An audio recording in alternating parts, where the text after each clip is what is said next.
राहुल, इकडे इकडे इकडे इकडे. हा भाऊ बोल ना. तू जात कुठे बॅग घेऊन? अरे भाऊ आपला पथकची प्रॅक्टिस नाही का, हा. तिकडेच जातो. काय भेटते तुम्हाला पथक मध्ये जाऊन? पैसे वगैरे भेटत नाही, फुकटामध्ये वाजवता का? हो भाऊ बरोबर बोलला तू.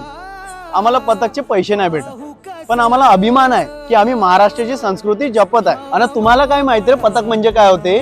जेव्हा आम्ही 25 किलोचा ढोल समोर बांधतो, हातामध्ये टिपूर घेतो, स्वतःला असं वाटते की आम्ही महाराजांचे मावळे आहे. आणि आम्ही कोणाच्या बर्थडे किंवा पर्सनल कार्यक्रमला वाजवायला नाही जात, आम्ही फक्त सांस्कृतिक कार्यक्रमाला वाजवायला जातो. आणि तुम्हाला काय माहिती रे, जेव्हा आमची आई बहिणी कपाळावर चंद्रकोर लावून ढोल वाजवते, साक्षात ते शिवकन्या दिसते.